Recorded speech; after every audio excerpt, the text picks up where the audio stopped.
PT Adikarya membangun Indonesia menginspirasi dunia.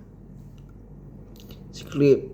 Ngomong-ngomong soal gedung yang tinggi dan jangan mulus di Indonesia, ada satu perusahaan yang mungkin kalian tidak sadar jasanya. PT Adikarya Silaja Konstruksi yang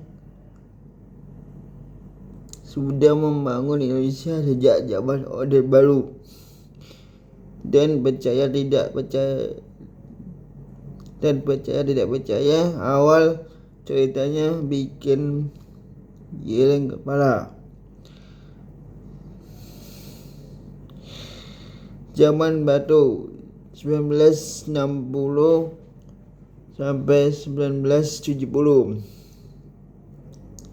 Jadi gini, di tahun 60-an itu Indonesia baru merdeka 15 tahun. Infrastrukturnya jangan ditanya. Jalan banyak yang masih tanah, gedung-gedung yang penting dikit banget. Nah, di tahun 60 ini pemerintah menghubungkan beberapa kontraktor kecil buat didirikan PT Adikarya. Masalahnya modelnya awalnya cuma 25 juta buat bayar karyawan aja pas-pasan. Pernah satu hari pas mau ngecor jalanan sewennya kurang. Akhirnya tim tekniknya mengemis ke proyek sebelah buat pinjam semen.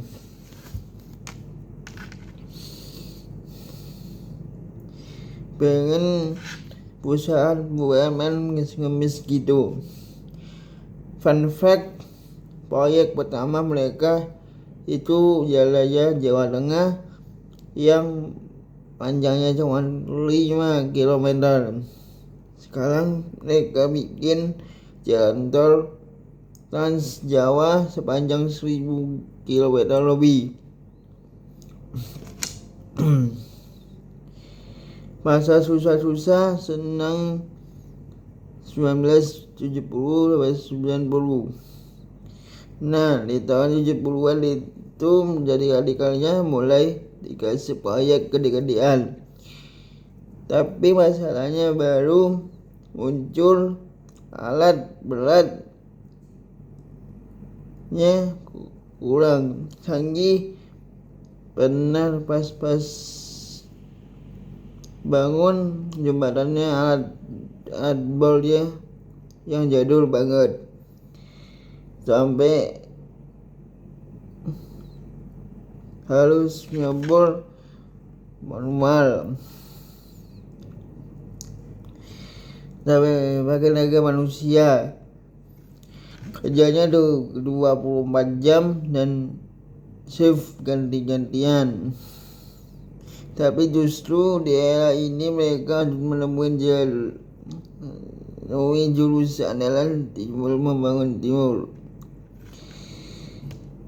Mereka latih tenaga kerja lokal biar tidak tergantung sama ahli luar negeri.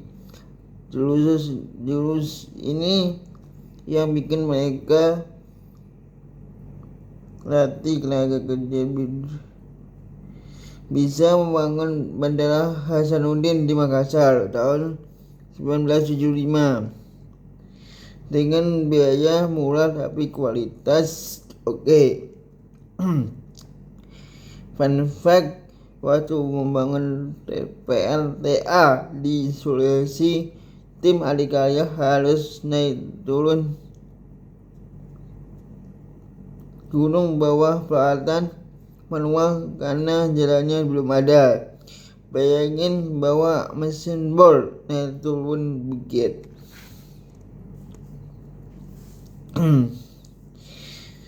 Era reformasi 1990 sampai tahun 2010. Pas krisis mulai tahun 98, mereka kontraktor kolaps. Tapi kali-kali malah bikin kreatif. Mereka mulai pakai teknologi baru dan sistem manajemen proyek ala Jepang. Hasilnya proyek pertama mereka pakai teknologi mutakhir pada Soekarno-Hatta dan Terminal 2. Nah, di tahun 2000-an mereka mulai ekspansi gila-gilaan, nggak cuman bangun gedung tapi juga jalan tol, bandara, bahkan apartemen. Mereka itu kayak superhero yang awalnya cuman bisa ngangkat batu, sekarang bisa mengangkat gedung 50 lantai. Fun fact, waktu bangun jalan tol Cipularang, tim adikaya harus menyebar terowongan sepanjang 1,5 km di bawah gunung. Butuh 2 tahun cuma ngebor itu. Kalau salah hitung dikit bisa gunungnya runtuh.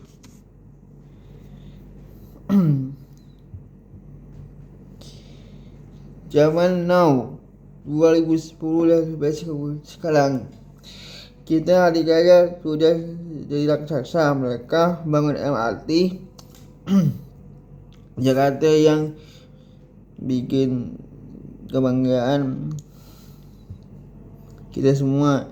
Teknologinya canggih banget, cagai sistem automated, jalur presisi banget, sampai nggak boleh mengencang 1 mm pun.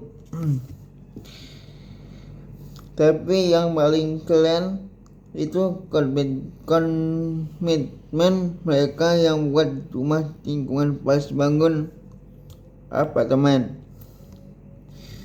Green Pramuka, mereka pakai material daur ulang dan sistem berhemat energi.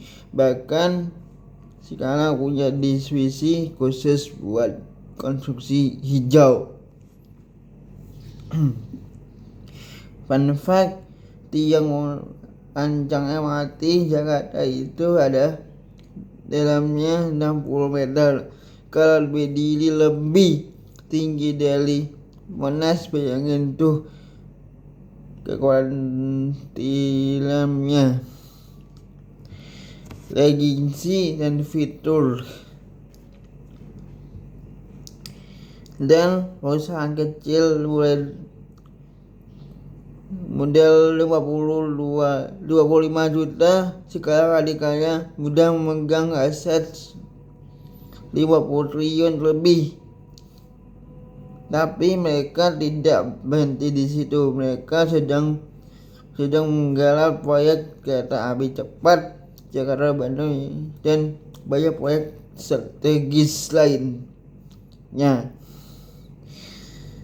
Yang paling keren, bahkan mereka sekarang mempunyai program adikaya goes digital, mana semua proyek udah pakai building information bullying atau BIM singkat. Jadi bisa mengontrol proyek dari kejauhan atau handphone. Keren kan? In fact, kalau semua proyek adikaya sambungan panjangnya semua mengelilingi bumi 1,5 kali. Gila gak tuh?